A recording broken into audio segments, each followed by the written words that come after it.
Mr. Wahab Toye, a member of the APC, joins us this morning to continue our focus on examining the activities of the federal government. Morning, and thank you for joining us today on the program.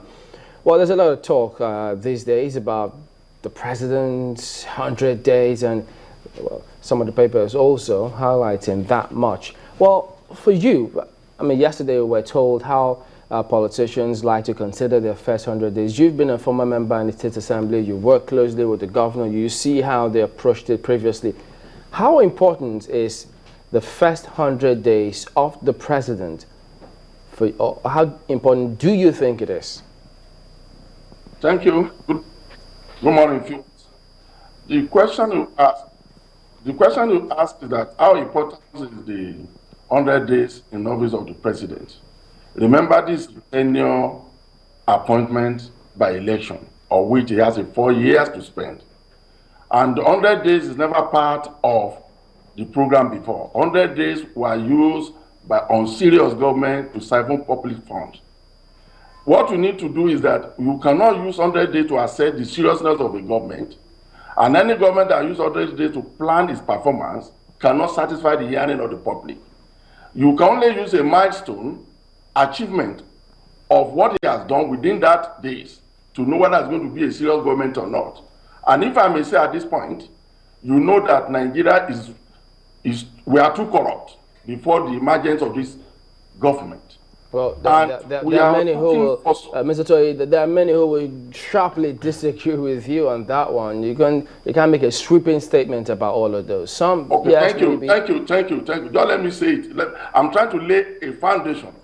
We have a problem confronting governance in Nigeria, which is corruption.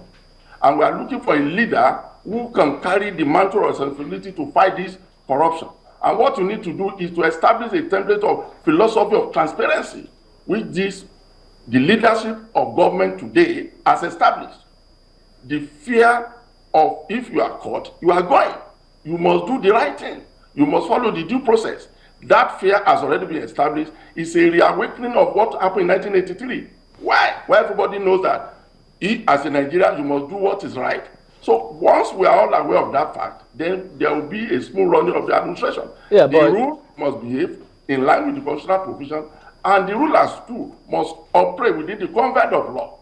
So that one is necessary. And that's why you see the Transparency International giving recognition to the current government, even within less than 100 days we are talking about. So yeah, what I did ask, what I did ask is, how important or significant is his first 100 days in the scheme of things for you? Thank you. I've said it earlier on that 100 days is not a yardstick to measure the performance of any government. It has been an instrument of corrupt practices that were associated with our former governments before. But within the context of what you have just said, I said that he has established fair and transparent governance in Nigeria. Everybody is aware that you must do the right thing and follow due process. That one is not for us. It's a great achievement on the part of Nigerians. The government must live to their expectations. The Nigerians too must live up to their expectations. And that one is there, which means everybody operates under the rule of law. And secondly, within few weeks, you remember before the inauguration, we had a lot of social challenges, particularly fuel scarcity. That one has been subsided. There's improvement on power sector now. The light is stable. We all know that. Honorable Toye, now you're talking about achievements. I thought you said no. I'm just asking a question. What are the measurements, the yardstick we can use within the 100 days, whether he has performed or not? And I'm trying to tell you the renovation we have in Nigerian governance within 100 days. But I still maintain my stand. 100 days should not be used as a yardstick to examine a serious government because they have a 4-year tenure. But what I'm saying is that what this government has done so far within the 100 days, which we are used to before, is a clear difference from what used to happen in the past. They are taking stock of handing over now because proper documentation was not done before the inauguration. And you will need to have a clean account. That one is there. You remember he has closed all those nebulous accounts that were opened, particularly in NNPC. You will remember his speech on the inauguration, where the location were made by the military to the warring zone, because we are fighting a guerrilla war. And it's only a serious man that can tackle that issue. That issue has been subsided now due to his leadership style. And you remember that he has been recognized internationally. Our image is improving. Nigerians now know that we are in a serious atmosphere where you need to do what is expected of you. These are milestones that we can use to assess this government for now. You leave some Nigerians, even someone like myself, a bit confused when you say, well, proper handover wasn't done. Just 48 hours ago, we had Elijah Lai Mohammed here in the studios, and he said they have documents of over 20,000 pages. So if you have such document, how do you mean when you say proper handover wasn't done? Excuse me, ceremonial handing over is different from paper documentation. What are the content analysis of those documents that were handed over to the new regime? You can't just be scribbling nonsense to amount 20 pages or 20,000 pages. So that's why people are confused now that first no proper documentation was given. Now we have a huge starch of books or pages given amounting to over 20-something thousand pages. And now you say nothing was truly given to this government. I didn't say nothing. I'm saying the context of those documents. Are they in reality what's on ground? Were they too much for your party to have gone through, perhaps? That's why you say proper documentation wasn't on hand. I didn't get you, please, pardon. What? You were the pages too much for the APC to go through? No, please don't say that. We are intelligent and we are used to what is on ground. What we are saying is that the documents that were transmitted to this regime were well studied by members of government, APC, and those who are concerned for good governance. But what we are saying that most of the revelation that follow after those papers were being transmitted, speaks volumes that were hidden informations. We don't need to hide for Nigerians. They know what is going on now.